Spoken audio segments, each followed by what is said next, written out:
เลือดแดงดีขนาดเลยเนาะ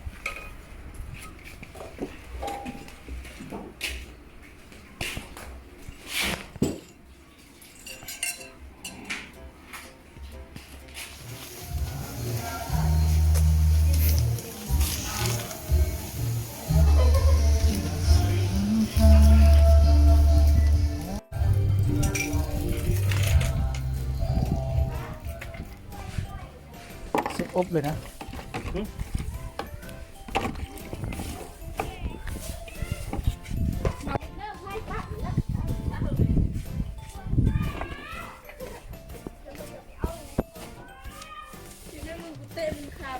มีไปเลยรัดมันข้ามคนนี้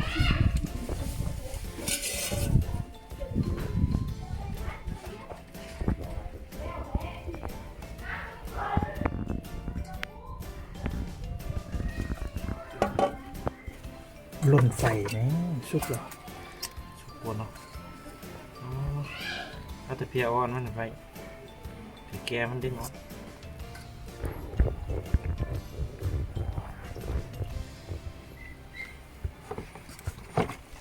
สุดยอดแล้วเนี่ย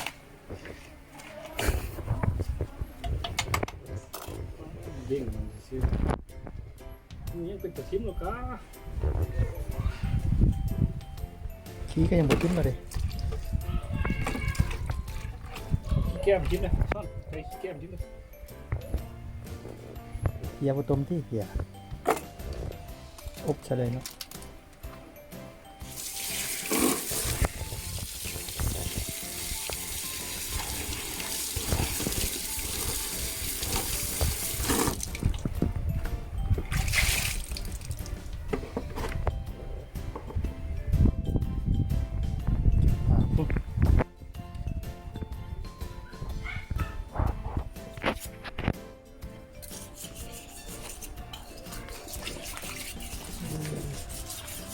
ไส้อ่อน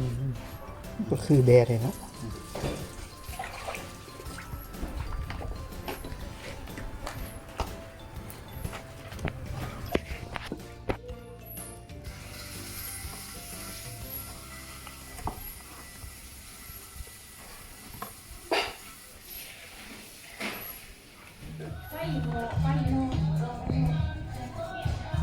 อบติ๊กติ๊กอะไรแบบ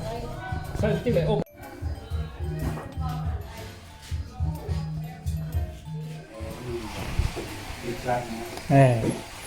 มีรสชาติขึ้นมาเลยเดี๋ยวใส่เพียเลยนะ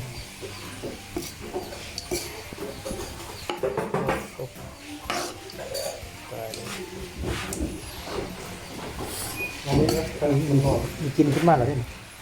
โหกูต่ำช่างเนี่ยจะลงให้เลยต่ำไม่รู้จักเลยนี่ชักก็มันว่าต่ำ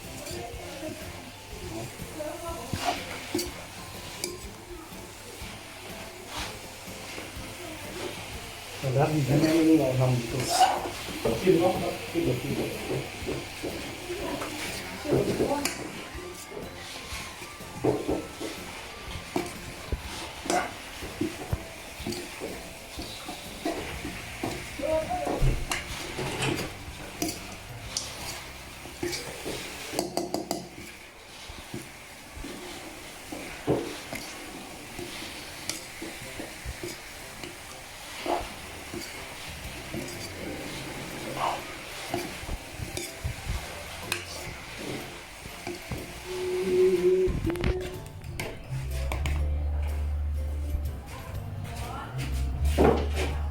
เพียเลย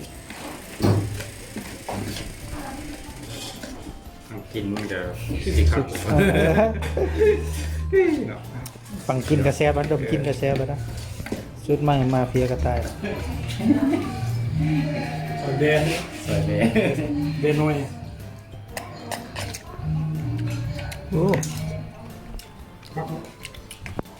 ติดใจวะมึง ถึงน้องคือน้อง แบ่งเอาพวกเราแล้วเมนูอ่อนนะเคยกินจากเรือนะ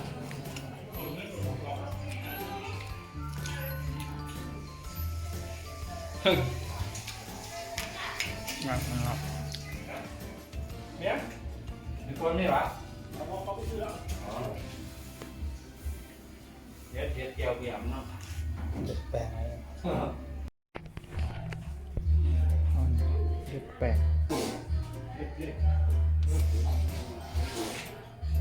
เด็ดแปลง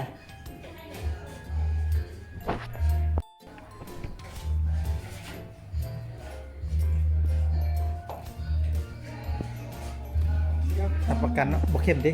เดือนซิมเลยตอนนี้โอ้พอดียังว่าจ้างเลยได้นี่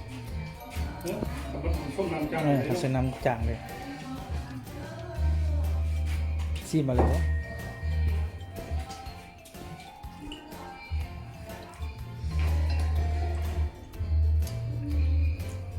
แย่งปันเลือดเป็ด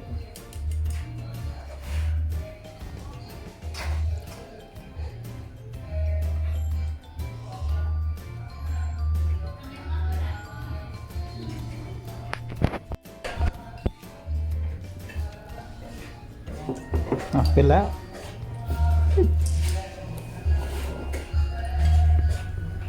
โอ้โหดิยานเด้ดู